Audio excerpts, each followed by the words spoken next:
Hello guys, we are back with Jurassic Park Raptor versus Velociraptor.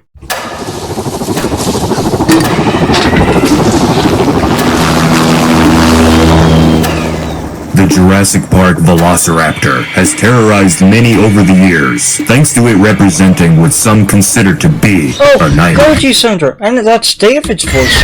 Throughout cinema history, the velociraptor has terrorized audiences, serving as the epitome of terror and doom.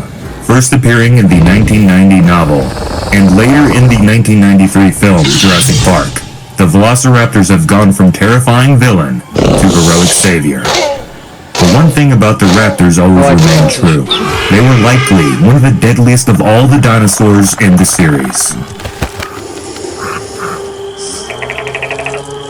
And this is the paleontology. For this assignment, the Jurassic Park raptor will be placed side by side with her real-world counterpart. How did this chicken? How many people think this chicken was this gigachaddis? You see it? This girl ain't mewing for days. What's go? She go. Detailing the contrast in their size, behaviors, traits, and more. Now that both our animals are side by side, we can focus on the drastic difference they have in appearance. Jurassic difference. The specimen known as the Big One from the original park stands 6 feet, 1.8 meters tall. Pretty good, it's pretty good. Stretched 12 feet, nearly 4 meters long, and came in at roughly 300 pounds in weight, 136 kilograms. Jeez, bitch! In contrast, the modern-day scientific take of an average velociraptor doesn't even appear to be the same species, in a way that will be explained later. For now, let's focus on the difference in size. 6 feet, 1.8 meters long, and 2 feet, or about half a meter tall. Oh my gosh, she's so tall. In stark contrast to the Jurassic Park version, the real velociraptor only weighed around 30 pounds, 13 kilograms, about the size of a coyote. Don't kill him. Oh, plastic. Come on, bitch. But she is the alpha. The fictional raptors excel in dense forests and woodlands, whereas the real thing lived in an environment that was much more arid, dry, and rocky, with only scrubby forests and vegetation. The film and novel's version of the beast was more based on another dromaeosaur, the Deinonychus, which has confused the great portions of the public about what the animal actually looked like. This larger species gave the raptor its more threatening size and appearance than its smaller relative. But don't let that confuse things. The real velociraptor was small, but still deadly. And the film look has evolved over the decades too, with new characteristics, adaptations, and biological augmentations, consistently changing their overall appearance.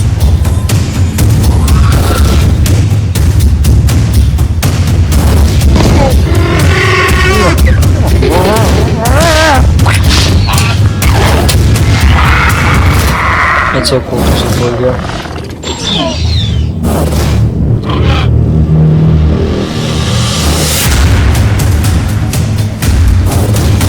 Augmentations to the Jurassic Park raptor's DNA have left them with exaggerated physical features and capabilities. A large, blocky head, more like Deinonychus, was considerably more sturdy than the smaller, pointy shape of the real raptor's skull. But even with its petite shape, the jaws of this animal were still capable to inflict a hefty bite force for its size, pound for pound more than most other raptors had, which is theorized to have helped the velociraptor feast on the carcasses of much larger dinosaurs that it came upon.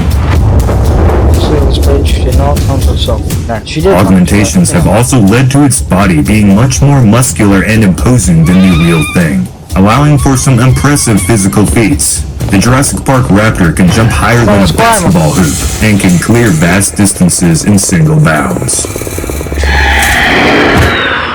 While not as extreme, the real velociraptor was no slouch when it came to its athleticism, able to do many of the things portrayed by its larger Hollywood counterpart, lacking in some areas Told you, Hollywood always makes people stronger. and excelling in others. But but the Jurassic Park raptor's speed might just be the most impressive, reaching speeds of up to 60 miles per hour. Compared to the real raptor, estimated to only be able to reach speeds of 30 miles per hour. It's a little faster. Just like many carnivores in Jurassic Park, the velociraptors had pronated wrists. The scientifically accurate raptor's arms are in a supinated position. Hey, stop going stupid. Better for reaching out and grasping, as well as making full use of those wings. The body of the velociraptor was covered in layers of feathers, ranging from small, down-like underfeathers to large, rigid wing and tail feathers. This helped keep the raptor safe from the hostile, environmental prehistoric elements of the ancient world, and could have aided the creature in maneuvering across its environment, gliding in its jumps, and steering with tight turns when running. The film's exclusion of feathers on the velociraptors was due to Spielberg's creative preferences and to maintain the film's look of more reptilian dinosaurs. Believe it or not, the raptors in the movies were going to have feathers, but the famous director vetoed it. The raptors were then modified to have camouflage and appear more threatening. Over time, left alone in the wild, they even had adaptations to represent gender and status in the pack. So, a tomboy, yeah? Or a fanboy, yeah, I'm not sure how that works. Not trying to seem offensive here. Thankfully, both raptors share that iconic sickle claw. The film version slashed at their foes with these fearsome talons, while the real velociraptor's claw was a bit straighter and more shaped like a scythe than a hook. The real-life version employed them more for stabbing into the flesh of their prey and climbing, something their film versions can't do. The Jurassic Park raptor has a wide range of vocals that it uses to communicate within its pack. These were modified from the sounds of dolphins, swans, and tortoises for the films. It's like with T-Rex, and they just sound so unhuman now, like... The real raptor also used a wide range of vocalizations.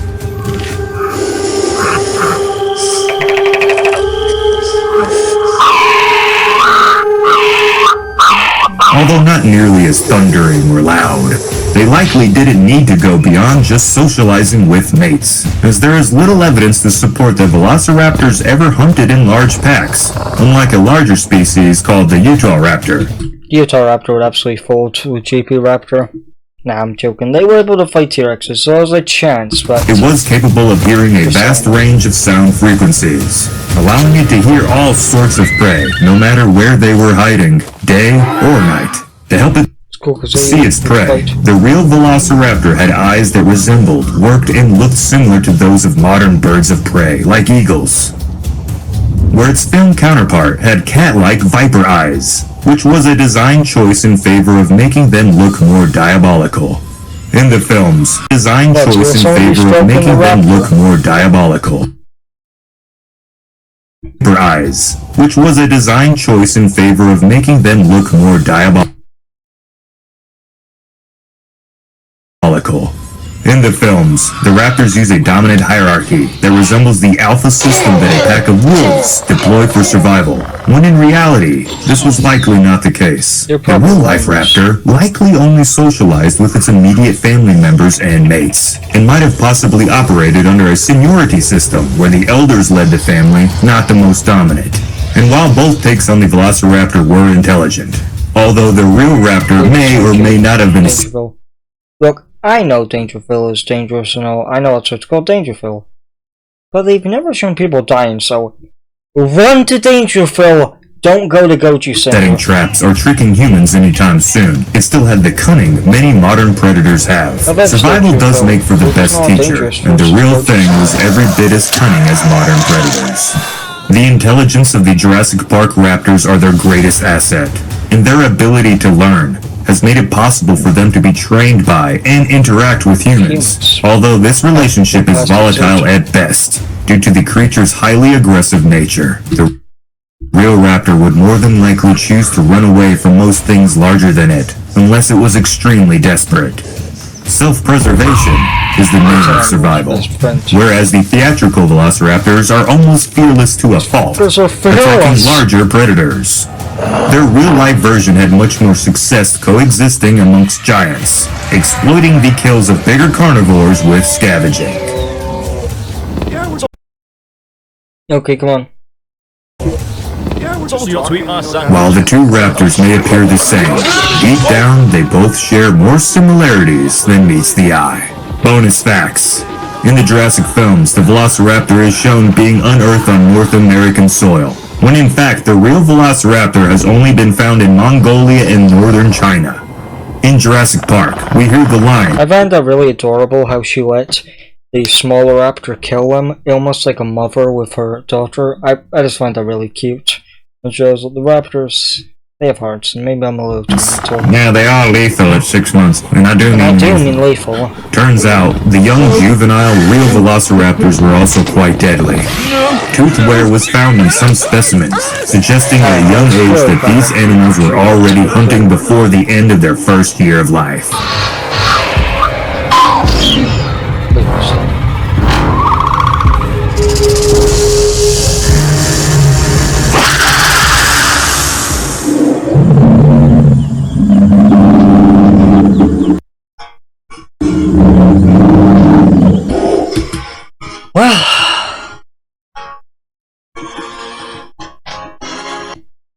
Well, someone tell Nedry to not watch this next episode because it's going to be with the Dilophosaurus. Oh, I cannot wait. I love the Dilophosaurus. I think she's really cute, adorable. I don't know what to call it, but I love her. And I cannot wait for her episode. And look, we have Rex. Yeah, Rex. Yep. For this assignment, Rexy will be placed side by side with her real-world counterpart, detailing the contrast in their size, behaviors, traits, and more, now that both our animals are... Bye, guys. Now let me check, is there any other new videos? There's the costume safe hat.